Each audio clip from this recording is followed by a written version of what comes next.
lang siya, hindi ko na siya igigisa. Ito na ang ilalagay ko. Ito ng pampalasa dun sa gulay ko. Following the signs, they say I'm getting closer. Hi guys, good afternoon. Maggagawa tayo magluluto ako ng alamang. Kasi magluluto sana ako ng pakbet, pero gusto ko lutuin ko muna yung alamang ko para yun na yung maingay yung mga bata. Hapon na kasi ngayon, anong oras ba? Mag-alas 5 ata, 4, mga ganun. 4:45 yan. Tawag doon? Luluto ako ng alamang. Tapos magluluto ako ng gulay. Gusto ko kumain ng gulay ngayon gabi. So ayan, gagayat tayo ng masibuyas. Tingnan niya. Ugas muna tayo.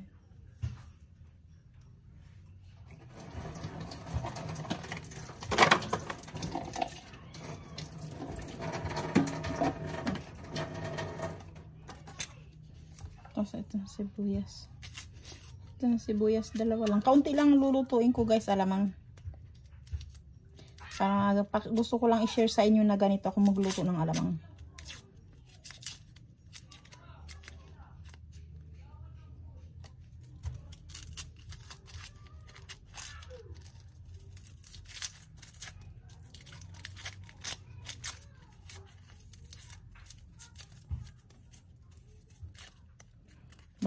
Babalatan muna natin yung sibuyas. Ganito ako magbalat ng sibuyas. Nahirapan ako magbalat actually. Itong bawang na lang natin. Ouch!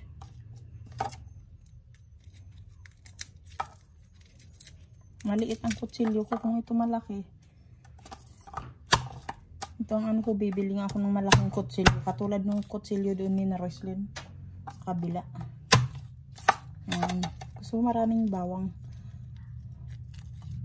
4 ang nilagay ko bawang. Nasa sa inyo. Kung gusto niyo isa lang, okay lang.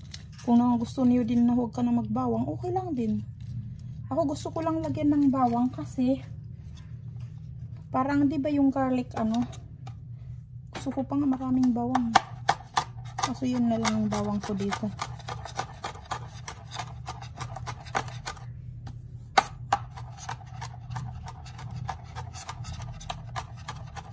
Kung magandang kutsilyo ko pang ganito, yung malaki, pangit kong kutsilyo ko eh.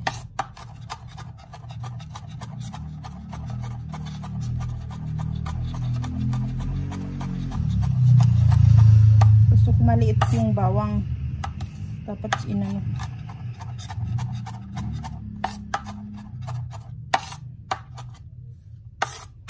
Ito ang sasabi-tabi. Kamatis tayo, ay sibuyas.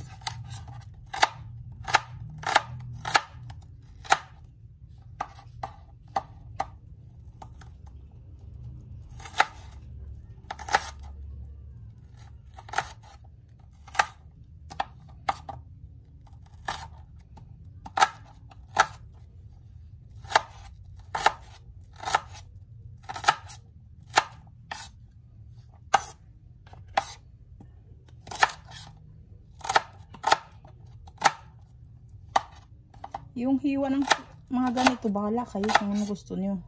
Kasi yung iba gusto nila malaki. Yung iba naman gusto nila walang sibuyas. Okay lang. Kanya-kanya naman yun, diba? Kamatis.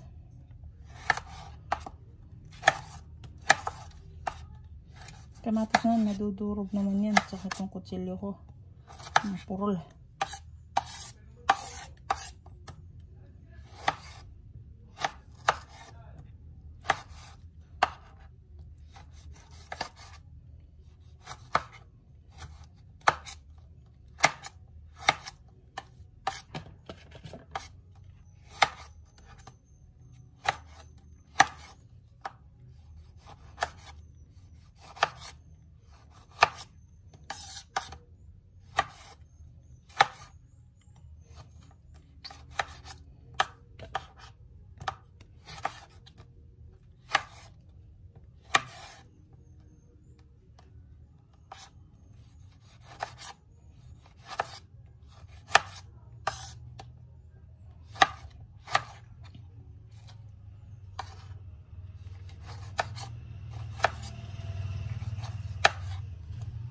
So, ayan guys, lalagyan ko ng mantika.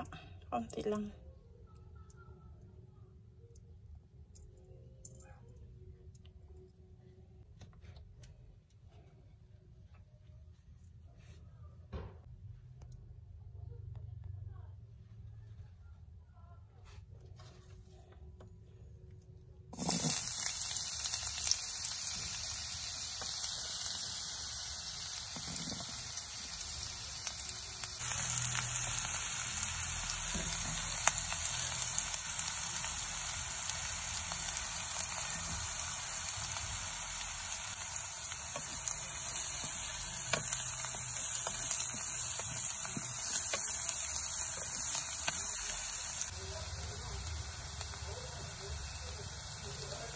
Kamatis. Maraming kamatis.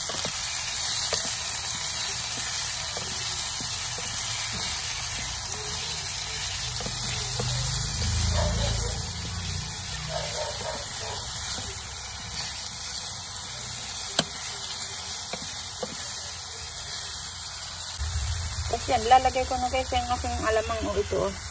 Tinimbang ko siya. Ano lang pala to? 200 grams lang.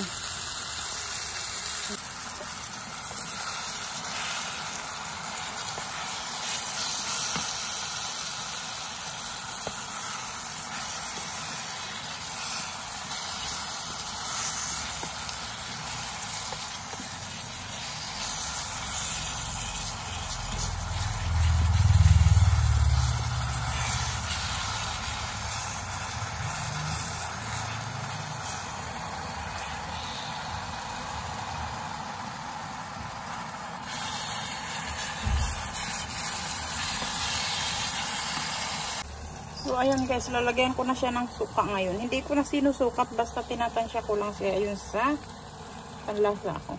Tinitikman ko siya. Para mawala ang alat. Yan. Tignan mo, puno ito kanina.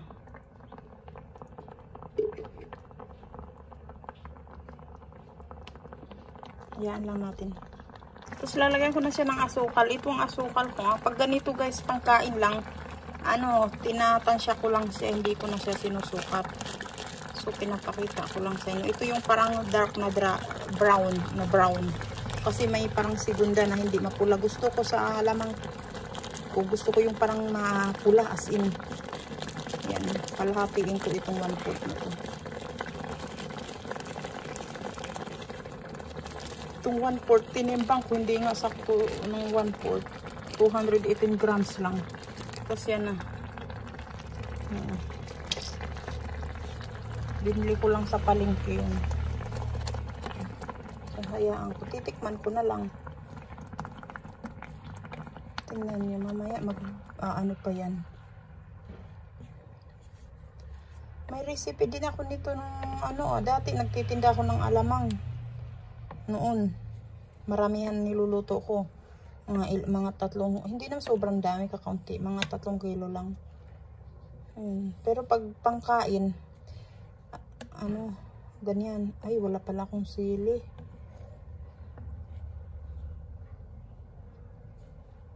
Ayan, hayaan ko lang. Tapos titikman ko. Pwede din kayo maglagay ng magic sarap kung anong gusto nyo. Ako titikman ko lang na hindi na ako maglalagay magic sarap. Tikman ko lang kung okay na sa panlasa ko yung di na maalat. Gusto ko kasi parang naglalaban siya na medyo matamis, maalat. Parang ganun yung gusto ko sa alamang ko. Pero gusto ko yung medyo matamis-namis. Sweet and spicy. Hanap po na pala ko ng sili. Guys, tinikman ko na siya. Okay sa akin yung lasa. Tapos, naglagay ako ng sili, 3. Mamaya dudurugin ko siya pag malambot na. Okay na sa akin. Ako nagtasikan. Takpan ko kayo. Tinakpan ko. Kasi ang anuhin ko na lang yung tubig niya.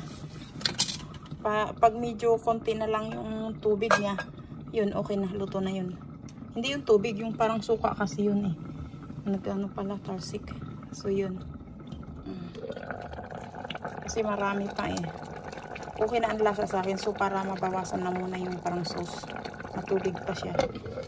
Marami pang liquid. Yung suka at yung galing sa asukal. Yun. Pag kaunti na, luto na. Okay. So, ayan guys. Feeling ko luto na to. Patayin ko na. Feeling ko lang. Amoy na amoy ko kasi ang bango. Kung nandito lang kayo. Amoy na amoy. Bango. Amoy alamang. Oh.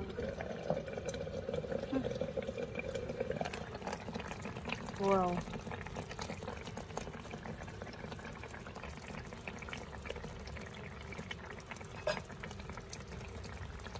Ito na ba yung pang mantika?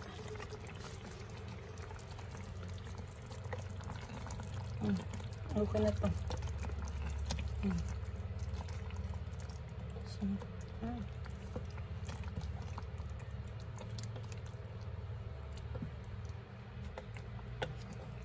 So yan, gusto ko siya ganito kaitim.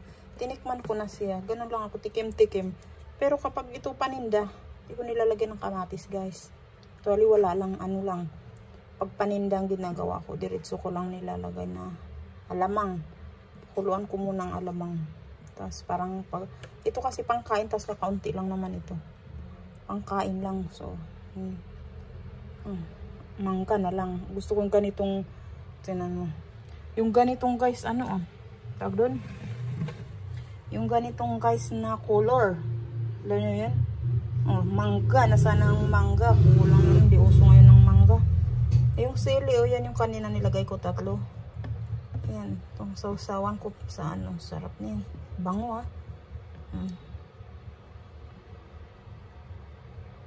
Ganito lang ako maggawa ng alamang. Para sa pangkain namin. Tapos palamigin ko na. Tapos lalagay ko na siya sa garapon.